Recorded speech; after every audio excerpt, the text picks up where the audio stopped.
लोकसभा चुनाव 2024 सरकार के वादे और नेताओं के इरादे, गांव का सपना जो अभी तक है अधूरा। इसी के साथ चलते आज राजसमंद जिले के खमनोर तहसील और पंचायत समिति एवं गमनोर गांव में आम जनता और जनप्रतिनिधियों से मुलाकात कर जनता के रुझान की इस बार क्या समस्याएं हैं और ऐसे कौन से वादे हैं जो अभी तक सरकार ने पूरे नहीं किए हैं, उसको लेकर हमारे संवाददाता की एक खास मुलाकात।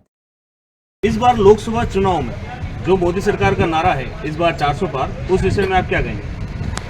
मेरा तो मानना है कि 400 से कुछ बचाएंगे। ये ऐसा क्यों? इसलिए कि इनके द्वारा किए गए 52 से आज दिन तक जो सरकारें रही है, इन्होंने जो काम करके नहीं दिखाया वो इस मोदी सरकार ने। ऐसा कौन सा विशेष काम है जो मोदी सरकार के समय पे हुआ है और कांग्रेस शासन में नहीं हुआ?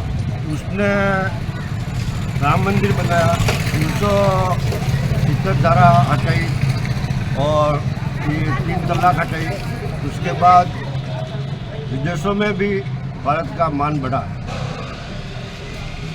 जहाँ तक अपन बात करें, जब कांग्रेस का शासनकाल था और राजीव गांधी प्रधानमंत्री थे और भारत को एक नई टेक्नोलॉजी सुपर कंप्यूटर जो लाके दिया था वो कांग्रेस के शासनकाल में आया था।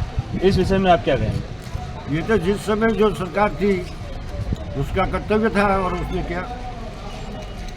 अच्छा, और जो कांग्रेस की अपन बात करते हैं कि कांग्रेस में वंशवाद और परिवारवाद चलता है, वैसा का वैसा अभी राजसमंद सीट पर दिखाई दे रहा है कि जहां एक तरफ विधायक विश्वराज सिंह जी मेवाड़ हैं, वहीं इस बार लोकसभा चुनाव में उनकी पत्नी को पहली बार चुनाव में उतारा गया है और उनकी पत्नी को ही उतारा गया है। ये वंशवाद नहीं है, ये परिवारवाद है। वही तो परिवारवाद की राजनीति भी यहाँ भी चालू हो गई है। ये परिवार की वे चालू हुई है, वंशवाद की नहीं। तो परिवारवाद और वंशवाद में अंतर क्या समझते हैं आप? वंशवाद में भी ये एक पिंडी से दूसरी पिंडी, दूसरी से तीसरी, तीसरी चौथी ऐसे चल रही है। वो भी वही चीज़ यहाँ पर भी हो रही है जो वहाँ होती है। वर्तमान में ऐसा कोई कुछ नहीं है जी। और ऐसा कौन सी समस्या है जो आपके गांव में है और किसी भी सरकार के समय पे अभी तक पूरी नहीं हुई? हमारे यहाँ एक तो मानव तालाब डैम है, उसके मतलब लाखों रुपये लगे, लेकिन उसका पानी आज तक बंद नहीं हुआ। और यह जो 35 साल पहले ये पाइपलाइन बिछी, उसके बाद कोई नवीन कार्य नहीं। अच्छा, बात करते हैं अपन कि सरकार जो चुनाव के समय में आश्वासन देती है कि हम ये वाला काम कराएंगे, ये वाला काम कराएंगे, तो विगत सरकार और वर्तमान सरकार में ऐसे कौन कौन से काम है जो होने चाहिए थे मगर नहीं हुए?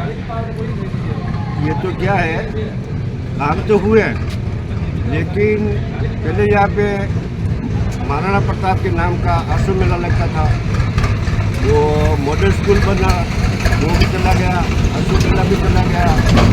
यहाँ हमारे भी था, वो भी चला गया। अस्पताल भी जाने की कह रहे और छात्रावास भी चला गया। तो कमजोर को दिया, लेकिन बात नहीं।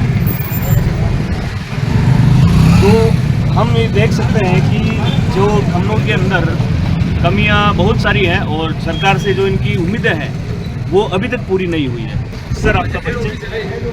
ग्रामीण मंडल उपाध्यक्ष भारतीय जनता पार्टी। तो हमारे साथ जुड़े हैं खमनोर भारतीय जनता पार्टी के मंडल उपाध्यक्ष चेतन जी पवार। अब उनसे जानेंगे कि इस बार जो मोदी सरकार का नारा है, इस बार 400 पार, उस विषय में क्या क्या मानते हैं?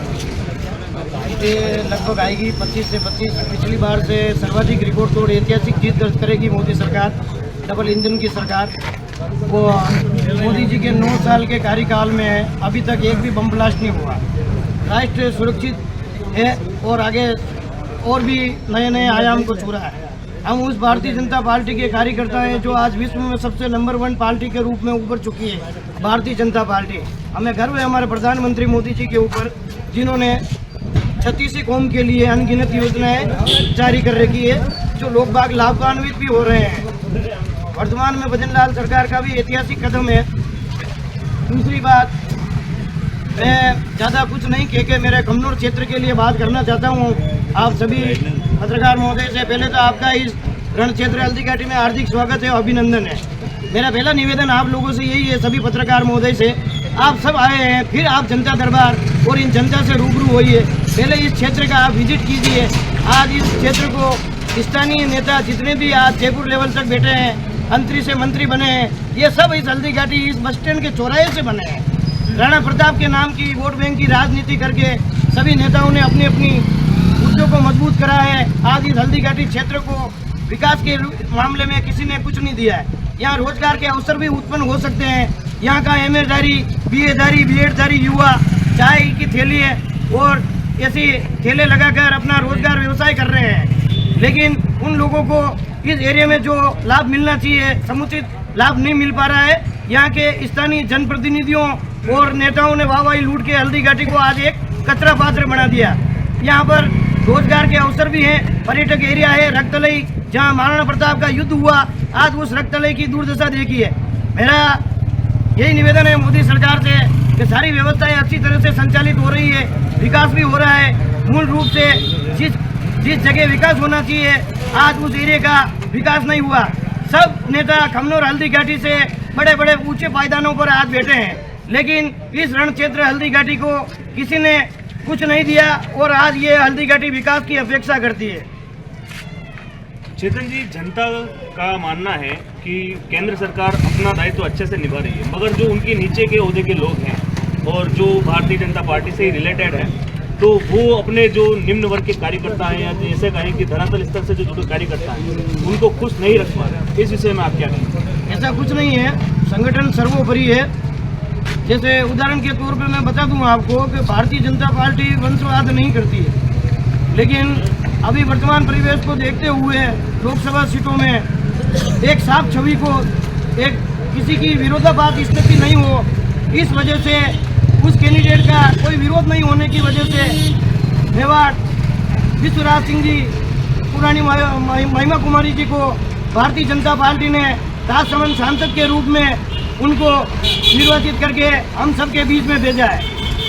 हम मोदी जी के और शीर्ष नेतृत्व के संगठन के इस फैसले को स्वीकार करते हैं, लेकिन उनके इस फैसले की विचार विमर्श भी हो रहा है कार्यकर्ताओं में कि जिस 30 सालों से जिसने इस पार्टी को सींचा है, जिन लोगों ने इतनी मेहनत करी है राजसमंद के लिए, प्रथम प्रायोरिटी में उनको राजसमंद का नेतृत्व मिलना चाहिए था। टिकट के प्रबल दावेदार और भी कई लोग थे, लेकिन कार्यकर्ता भारतीय जनता पार्टी का संगठन को ही सर्वोपरि मानकर और इस चुनाव में इस रण क्षेत्र में फिर से ऐतिहासिक जीत दर्ज करेंगे। 25 से 25 सीटें हम जीतेंगे, वो भी गए चुनाव से सर्वाधिक वोटों से हम जीतेंगे। एक सवाल ये था कि अभी आपने सुना होगा केजरीवाल को ईडी द्वारा गिरफ्तार किया, तो ईडी और मोदी का संबंध बताया जा रहा है कि मोदी के अंदर एक डर छुपा हुआ है और उन्हीं के कहने पर ईडी ने अरविंद केजरीवाल को गिरफ्तार किया। इस पर आप क्या कहेंगे? देखो, ये तो सारी बातें तो हर तरह से न्यूज़ की कटिंगें आती हैं, देखते हैं, सुनते हैं, लेकिन मैं इन सारी चीज़ों को नहीं मानता हूँ। ये सारी चीज़ें फेक है, ऐसा कुछ नहीं है। आज पूरे हिंदुस्तान में वर्ल्ड लीडर मोदी जी को माना है और आज भारत विश्व के नंबर 1 पायदान पर है और राष्ट्र सुरक्षा में मोदी जी ने कोई कसर नहीं छोड़ी है और भारत में वो तीसरी बार हैट्रिक लगाकर प्रधानमंत्री के पद की गरिमा बढ़ाएंगे और राष्ट्र को और मजबूत करेंगे। धन्यवाद। पंचायत स्तर की जो समस्या है उनको लेकर अब हम चर्चा करते हैं। जो पंचायत समिति सदस्य है धनसुख जी सोनी, इनसे। धनसुख जी साहब, न्यूज़ फॉर इंडिया में आपका स्वागत है। तो अभी जो वर्तमान समय में पंचायत की जो समस्या है और जो गांव वालों की दुख व्यथा है वो क्या है, उस विषय में आप क्या कहना चाहेंगे? यहाँ पर जो विगत समय से जो पंचायत में प्रधान है वो और पंचायत में जो ग्राम पंचायत है वो 10 सालों से उन्होंने खमनोर गाँव को तो पूरा लूट लिया। मतलब विकास के नाम पे इन्होंने यहाँ पर कुछ भी लेकर मात्र और मात्र खमनोर का विनाश किया, क्योंकि यहाँ पर जो सरपंच और प्रधान है उन्होंने कभी भी नहीं चाहे खमनोर का भला हो। यहाँ की जो भी मूलभूत सुविधा है वो यहाँ से अन्य कैसे जाए, उनका रास्ता सही हो गया और उन्होंने गाँव पर अन्याय किया। और अभी जो गांव में हमने देखा है कि जैसे सड़कें टूटी हुई है और अतिक्रमण बहुत ही ज़्यादा हो चुका है और यहाँ की एक मूलभूत समस्या जो सामने आई है कि यहाँ के अस्पताल को बंद करके और यहाँ से दूर ले जाए के बड़ा अस्पताल खोला जा रहा है। तो यहाँ के इस विषय में आपने अगर सरकार से भी बात की है तो उससे आपको क्या समाधान मिला? ये है कि अभी जो हॉस्पिटल है वो फिलहाल यही चल रहा है, क्योंकि इस हॉस्पिटल को क्या है, कांग्रेस में जो लाइट कांग्रेस का शासन था उसमें कांग्रेस विधायक जो सिप्पी जोशी साहब थे उन्होंने ये हॉस्पिटल यहाँ से अन्यत्र मोहल्ला शिफ्ट कर दिया था, लेकिन उसके बाद हॉस्पिटल अभी रुका हुआ फिलहाल अभी खंडवा में चल रहा है। बाकी ये 2 साल पहले यहाँ से उन्होंने शिफ्ट किया, जो नया जिसकी जरूरत नहीं थी उसके बावजूद भी मोहल्ला बनाया। और आप इस आगामी लोकसभा चुनाव में सरकार से क्या क्या उम्मीदें रखते हैं कि सरकार हमारे लिए किस किस तरह के काम कर सकती है, गाँव के विकास के लिए क्या कर सकती है? देखो सर, मैं ये बताता हूँ कि आने वाला जो चुनाव लोकसभा का चुनाव है तो मोदी जी का जो हमारे यशस्वी प्रधानमंत्री मोदी जी का जो नारा है कि अब की बार 400 पार, वो तो उसमें कोई मीन में कहीं नहीं, अब की बार 400 पार 100% होगा। और उसमें हमें जो यहाँ से राष्ट्रमंत्री जो हमारे प्रत्याशी है, हमारी जो लोकसभा की प्रत्याशी है महिमा कुमारी जी, उनका मैं आपको बता दूँ कि राजस्थान में 25 में से 25 सीटें आएगी और सबसे ज़्यादा वोटों से अगर कोई जीतेगी तो राजस्थान से महिमा कुमारी जी जीतेगी। अच्छा, मोदी सरकार की अभी जो जनता का सवाल है वो मैं आपको पूछना चाहूँगा कि जो जोड़ तोड़ की राजनीति बनती है, मतलब हमने देखा है कि कांग्रेस के कई बड़े दिग्गज नेता कांग्रेस छोड़कर बीजेपी में सम्मिलित हो गए, तो जिस पर बीजेपी पहले लांछन उठाती थी कि कांग्रेस पार्टी के नेता चोर है, भ्रष्टाचारी है, उनको आज बीजेपी में शामिल करने का क्या कारण है? इस पर आप क्या कहें?